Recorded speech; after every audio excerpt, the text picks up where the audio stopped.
Well, looks like it's actually happening. It's looking very likely that Microsoft will, in fact, acquire Activision Blizzard for a whopping $69 billion. Nice. On June 11th, 2023, Microsoft won its case against the FTC, America's Federal Trade Commission, who tried to prevent the acquisition, claiming that it was anti-competitive. The judge ruled that this is not an accurate claim, and so Microsoft has won the case by Activision Blizzard, and the FTC is now trying to find ways to appeal. Here's what Judge Corley had to say in conclusion about this whole court case. Microsoft's acquisition of Activision has been described as the largest in tech history. It deserves scrutiny. That scrutiny has paid off. Microsoft has committed in writing, in public, and in court to keep Call of Duty on PlayStation for 10 years on parity with Xbox. Call of Duty was the big thing that Sony argued when it comes to how anti-competitive this is. They claimed that Call of Duty is such an integral part of Sony's business. It makes them a lot of money, and Microsoft may very well decide to make that exclusive, and that'd be anti-competitive because of just the scale of Call of Duty as a franchise for one company to operate as an exclusive to a platform. But Xbox has insisted time and again that they have no plans to take Call of Duty away from other platforms. They want to keep it multi-platform, and it's actually in their best financial interest to keep it multi-platform that actually lose money by pulling Call of Duty from PlayStation. And so Xbox made an agreement with Nintendo to bring Call of Duty to Switch. Now, I don't think the Switch is powerful enough to handle Call of Duty, but if a next-generation Switch comes out, maybe that's a possibility. And it entered several agreements to, for the first time, bring Activision's content to several cloud gaming services, which would not have happened if this acquisition didn't go through. So some might argue that Call of Duty will be more accessible than ever because it's also coming to cloud gaming services for the first time. This court's responsibility in this case is narrow. It is to decide if, notwithstanding these current circumstances, the merger should be halted, perhaps even terminated, pending resolution of the FTC administrative action. For the reasons explained, the court finds the FTC has not shown a likelihood it will prevail on its claim that this particular vertical merger in this specific industry may substantially lessen competition. To the contrary, the record evidence points to more consumer access to Call of Duty and other Activision content. The motion for a preliminary injunction is therefore denied. It didn't take long before Phil Spencer put out the following statement: "We're grateful to the court for swiftly deciding in our favor. The evidence showed the Activision Blizzard deal is good for the industry, and the FTC's claims about console switching, multi-game subscription services, and cloud don't reflect the realities of the gaming market. Since we first announced this deal, our commitment to bring more games to more people on more devices has only grown. We have signed multiple agreements to make Activision Blizzard's games, Xbox first-party games, and Game Pass all available to more players than they are today. We know that players around the world have been watching this case closely, and I'm proud of our efforts to expand player access and choice throughout this journey." Vice Chair and President of Microsoft, Brad Smith, put out his own statement where he said that, as we've demonstrated consistently throughout this process, we're committed to working creatively and collaboratively to address regulatory concerns. Phil Spencer sent out a memo to employees that reads as follows. I'm not going to read all of this, but it basically says a lot of what's already been said. And essentially, Phil Spencer thanks everyone for devoting their time and dedication in support of the acquisition, so on and so forth. Since Microsoft beat the FTC in court, Activision's stock shot up by $4. And beyond that, now the one major hurdle that's keeping Microsoft from acquiring Activision Blizzard, the UK's CMA, they seem to now be interested in engaging in conversation and negotiations. Microsoft and UK regulators agreed to pause their Activision battle to negotiate. It looks like the CMA is ready to talk about a potential remedy in the UK. This happened shortly after Microsoft won its case against the FTC to acquire Activision Blizzard. So it looks like things are going to move forward unless some substantial roadblock surprises us on the UK side of things. But Microsoft winning against the FTC set the tone, and the CMA, seeing that result, seems more ready to engage in discussions. So I generally get the feeling that this acquisition will go through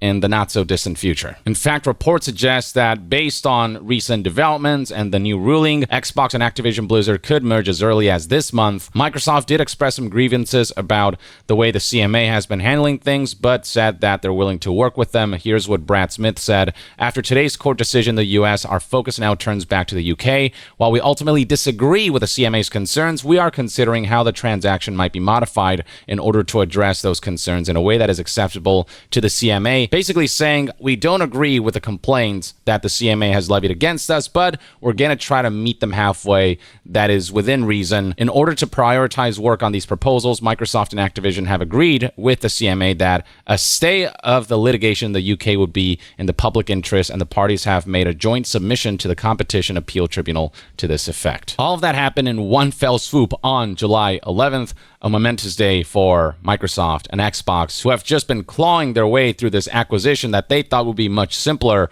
but they ended up facing far many hurdles than anyone anticipated. Now, the FTC did try to throw another wrench in this acquisition. On July 14th, 2023, it was reported that the FTC appealed the decision by Judge Jacqueline Scott Corley, but unfortunately that didn't go their way. The Ninth Circuit Court of Appeals has denied its request for emergency relief to prevent Microsoft from closing the deal until the result of the FTC's appeal is complete. There are even reports going out right now that plaintiffs might be trying to get the Supreme Court involved in all of this. This was also reported by news outlet Reuters, but they said right here that the bid by the plaintiffs was separate from a request by the U.S. Federal Trade Commission to pause Microsoft's purchase of Activision. Don't know how substantial any of this is, whether the Supreme Court stuff here is worth paying attention to, but for now, things have been going really well for Microsoft and Xbox. And in fact, Sony and PlayStation seem to agree. Even Sony and PlayStation seem to have caved and bend the knee at this point.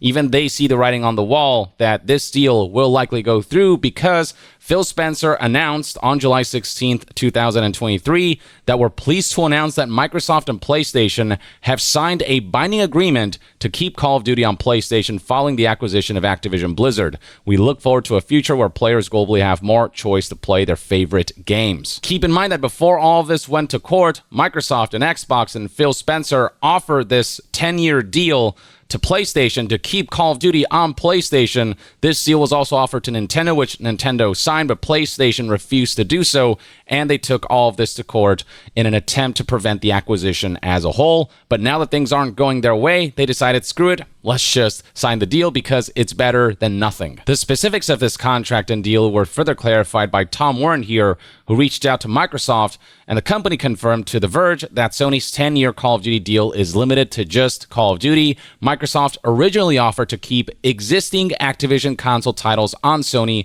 including future versions of current Activision games on PlayStation, till the end of 2027, which is a shorter time span than the now promised 10-year deal for Call of Duty. But this new deal doesn't seem to encompass other Activision titles, but Call of Duty will stay on PlayStation at least for the next decade versus just a handful of years. And that's the latest on the state of Microsoft's acquisition of Activision Blizzard.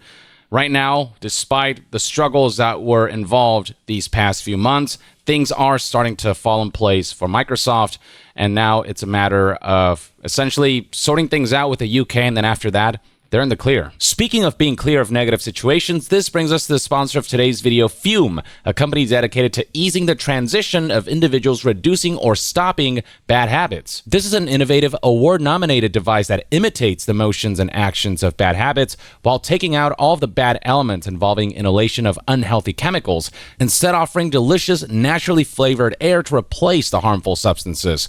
There are no vapors involved here. Just breathe in and taste a wonderfully refreshing scent while performing actions that will scratch the itch of the habit itself. I got 3 new flavors here with me: raspberry lemon, sparkling grapefruit, and orange vanilla, all of which smell and taste amazing in a therapeutic way.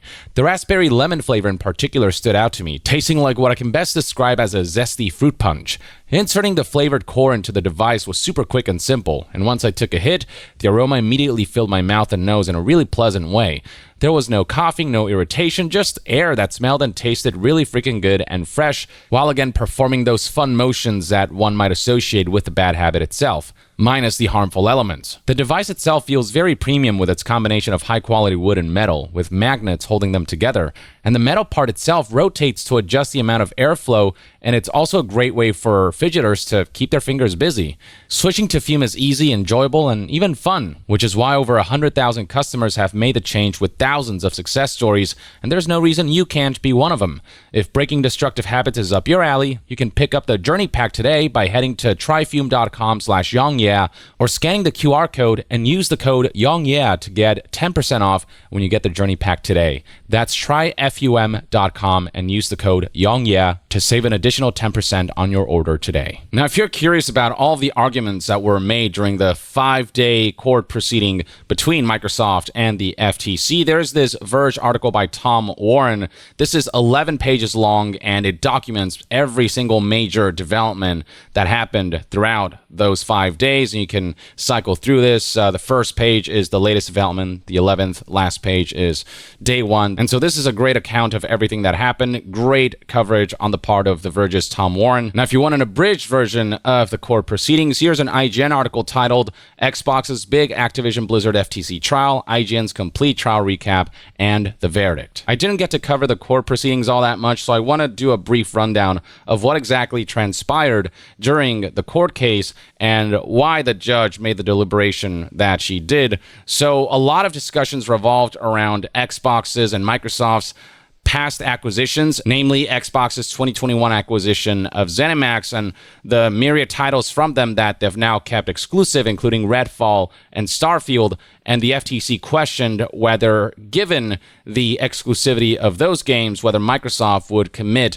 to keeping major games like Call of Duty non-exclusive, multi-platform. Now, one major bombshell and evidence in favor of Microsoft that presented itself on day one was that PlayStation boss Jim Ryan admitted in an email that I'm pretty sure we'll continue to see Call of Duty on PlayStation for many years to come, in response to the news that Microsoft intended to buy Activision Blizzard. Jim Ryan goes a step further in the email by saying that it's not an Xbox exclusivity play at all when it comes to acquiring Activision Blizzard. They're thinking bigger than that, and they have the cash to make moves like this. So by Jim Ryan's own admission, even he seemed to have known that it would have been a bad idea for Xbox to make Call of Duty exclusive. And so that already was a major hit against the FTC. Jim Ryan is the one who's been lobbying hard to block this deal off of the argument that Call of Duty is such a major franchise that there's a possibility that Xbox will make it exclusive and that will hamper competition. But when the main guy who's making that argument has been documented to be saying that we'll likely see Call of Duty on PlayStation for many years to come, the argument kind of falls apart. Throughout the court proceedings, we also got some pretty interesting revelations. Microsoft, for example, straight up admitted that they've lost the quote-unquote console wars, arguing that it's consistently been in third place behind Sony and Nintendo, trying to dispel the notion that Microsoft is being anti-competitive and that they're taking steps to be more competitive in line with the other big two platforms who are currently ahead. Some information came out about Starfield and how this game would not be ready in 9 weeks if it was also releasing on PlayStation 5. Because Starfield is an Xbox and PC exclusive, it means that they have less platforms to debug, less platforms to test the game on, less platforms to develop for, and so they can focus their efforts on fewer platforms, and in turn they can make the deadlines that they want to make. Though it was also admitted by Pete Hines, one of the head honchos at Bethesda, that he was blindsided by Xbox's commitments to make Call of Duty multi-platform, wondering why that couldn't be the case for Starfield. But ultimately there was a mutual agreement that, based on a case-by-case basis, certain titles would be exclusive, others, like Call of Duty, would not be.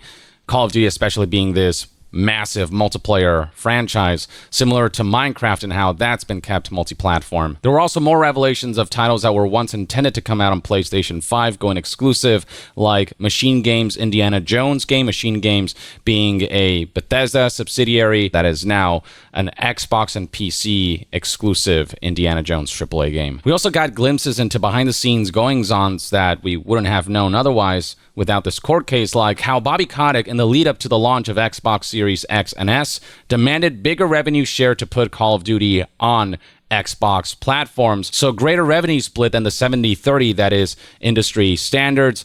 The exact figure wasn't revealed. Was it 75-25, 80-20?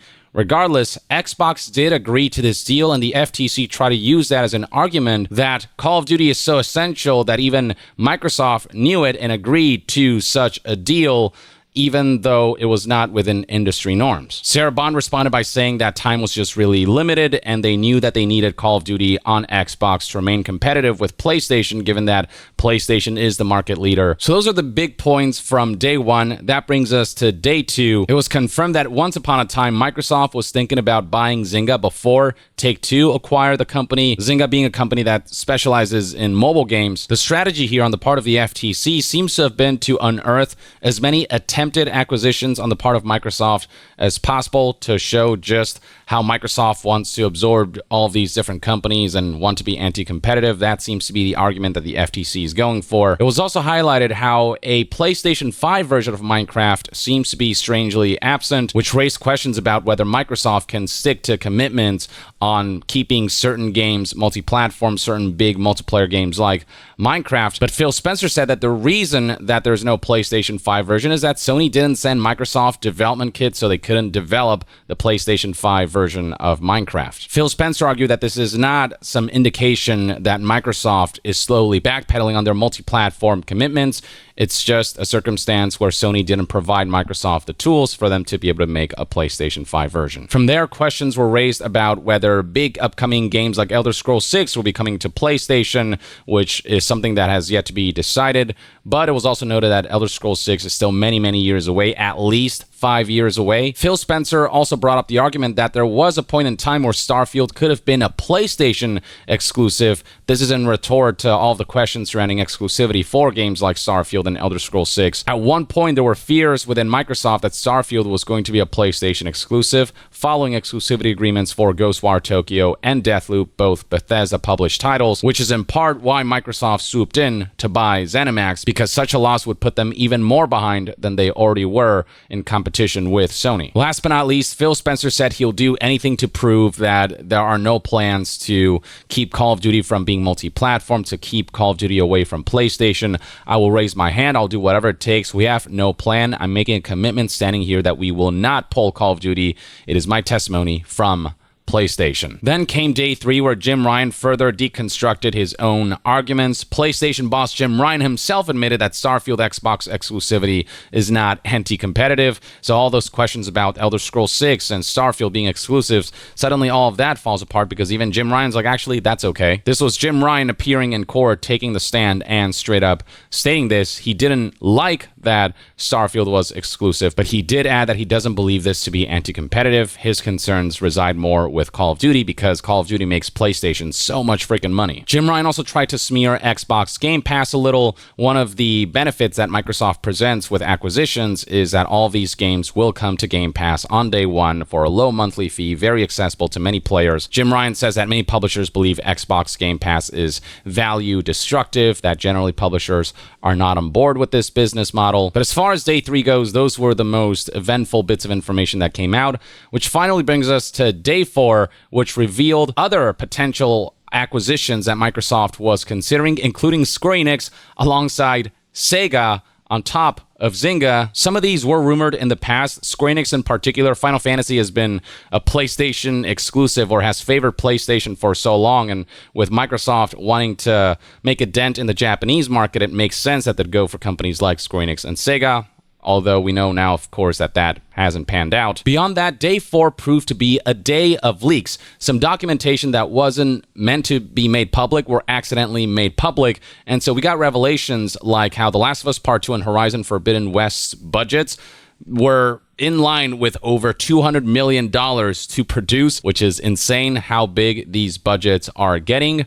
And it was also accidentally revealed that to Sony and PlayStation, Call of Duty is worth $800 million, as in Call of Duty generated over $800 million in the United States alone for PlayStation's business in 2021. And this right here explains why Jim Ryan is so desperate to lobby against Microsoft's acquisition of Activision Blizzard, why he's so dead set on stopping this deal altogether, because almost $1 billion is on the line for Sony and PlayStation per year. At one point, Microsoft's own CEO Satya Nadella took the stand, and there were questions asked about just the very nature of exclusivity. Satya gave this interesting response that if it were up to him, he'd get rid of exclusivity altogether, but he has to compete in the landscape that the market leaders have set. Sony is very much all about exclusivity, and so Microsoft has to respond in kind, is how Satya Nadella responded. And then at one point, Bobby Kotick, CEO of Activision, took the stand to talk about why making Call of Duty an Xbox exclusive isn't in Activision's best interest, talking about just how many players that'd be alienating by making Call of Duty Xbox exclusive. And this is actually something that the CMA, the UK's anti-competition legislators, confirmed. This is one of the things that they researched, and they came to the conclusion that Microsoft was being truthful about how it would actually hurt Microsoft's business financially to make Call of Duty exclusive because of how many customers they'd lose. Microsoft stands to make more money by keeping Call of Duty multi-platform. This finally brings us to day 5, where some revelations came to light, like how there was a meeting on November 2021 where Xbox head Phil Spencer decided that all upcoming ZeniMax and Bethesda Studio titles would be Xbox exclusive. It was also on this day that Xbox claimed that pretty much every regulator on Earth except for the FTC and the CMA from the UK were on board with this acquisition, but Canada came out and said, actually, Canada does have anti-competition concerns when it comes to this deal. But how much of an influence Canada can have on this deal, I don't really know for sure at this point, and it doesn't seem to be factoring much into what currently does look like a high likelihood that the deal will go through across the globe. Now, these are just the broad strokes. Again, if you want the full detailed rundown of everything that transpired, all of the back and forth, all of the arguments on very specific points that were made, I would recommend this Verge article, FTC v. Microsoft, all the news from the big Xbox courtroom battle. What matters right now is that ultimately, Judge Jacqueline Scott Corley ruled in favor of Microsoft, denying the FTC's preliminary injunction request. Call of Duty being such a central aspect of whether this whole deal is anti-competitive or not, one of the things that the judge pointed out is that they've gone through nearly 1 million documents and not one could catch Xbox saying that it would make Call of Duty exclusive. There's not a single shred of evidence that there's duplicity involved when Phil Spencer said, I'm committed to keeping Call of Duty multi-platform, and keeping Call of Duty multi-platform is actually better for our business than making it exclusive. There were also plenty of little moments during the court case that highlighted that things were not going to go well for the FTC. For example, there's that one moment that a lot of people talked about where Judge Corley interrupted the FTC when the FTC lawyer wanted Phil Spencer to make a commitment under oath for making games available on the cloud. She cut it off by saying she doesn't need that. The FTC was highlighting how, Microsoft could make Call of Duty intentionally worse on Sony consoles and platforms. And that's hypocritical when you consider that Sony and PlayStation often make deals with third-party publishers to bring exclusive content, making their version more content and feature-rich than, say, the Xbox version that was left out of that deal.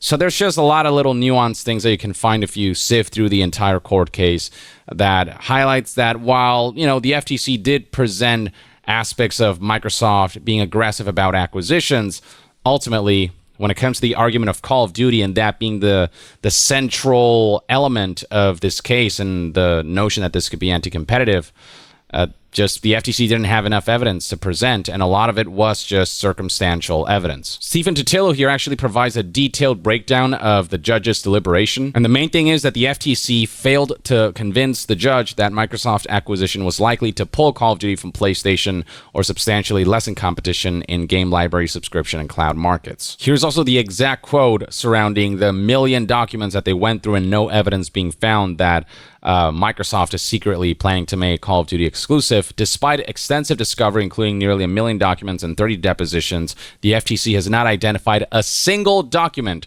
which contradicts Microsoft's publicly stated commitment to make Call of Duty available on PlayStation. If anything, Microsoft has more than proven that they're willing to keep Call of Duty multi-platform based on all of the deals that they've made, the 10-year deal with Nintendo, now the 10-year deal with PlayStation. Not to mention a lack of example of Microsoft pulling a popular multiplayer game, with Minecraft in particular proving that when Microsoft commits to keeping certain major IPs on the scale of Minecraft multi-platform that they do. And so there's actually a proven track record of Microsoft keeping their word when they say that a game or a game series will stay multi-platform. The judge also criticized the FTC for relying too much on circumstantial evidence or testimonies instead of presenting actual evidence regarding FTC's argument that Microsoft's Call of Duty promises aren't good enough, particularly Microsoft's Call of Duty offer to Sony. The judge says the FTC's heavy reliance on PlayStation chief Jim Ryan's testimony is unpersuasive. The FTC also tried to argue that based on the experts that they consulted, there would be a 20% conversion rate of PlayStation COD players switching to Xbox if Call of Duty went exclusive, but that was again just circumstantial, like what if kind of a situation. The judge said, so the 20% figure is not based on evidence, it is an assumed input. A lot of what the FTC presented is very much, here's how we assume things will play out if this were to happen, but they didn't showcase any factual or any concrete evidence that can really be sort of a nail in the coffin against Microsoft. The judge also addressed the FTC bringing up Microsoft's past acquisitions and exclusivity actions, namely ZeniMax Bethesda and the way Starfield and Redfall are exclusive. To that, the judge said that neither of those games are remotely similar to Call of Duty, and those games being exclusive is not representative of whether Call of Duty will be multi-platform or not. Again, you could point to Minecraft as something closer to how big Call of Duty is, and Minecraft has remained multi-platform. The judge also said that the FTC didn't provide enough evidence when it comes to arguments like how it's possible that Microsoft might release a worse version of Call of Duty on PlayStation intentionally so that people will be gravitated towards Xbox, or that there might be a time delay, like a timed exclusivity kind of a thing. But again, a lot of that is just assumptions and what ifs, no concrete evidence to suggest that at any point, in Microsoft's documents and emails, that any of that is in the pipeline. Even on the cloud market side of things, which has become wrapped up in this whole ordeal, the FTC wasn't able to really sway the judge. And then finally, Stephen Totilo provides a summary of the conclusion that the judge put out there, with a conclusion being that the motion for a preliminary injunction is therefore denied. And with that, ladies and gentlemen, you're pretty much up to date on everything you need to know surrounding what's transpired this past week or two surrounding the Microsoft Activision Blizzard deal and where things currently sit. I couldn't go through every single little aspect of the court case because otherwise this video would just go on forever and would be way too long.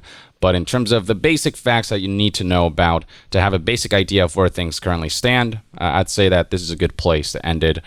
And so with that, let me know in the comments below what your thoughts and opinions are on this acquisition going through, and whether you think it could be beneficial to gamers and to the game development environment of Activision Blizzard, or whether you have reservations about the deal itself and its ability to have a positive impact on gaming, whether you think it's anti-competitive. What is your general stance on all of this? Share your thoughts in the comments below, and to be further updated on all things gaming news, reviews, and discussions, stay tuned right here on Young Yeah. I'll see you guys next time. Young out.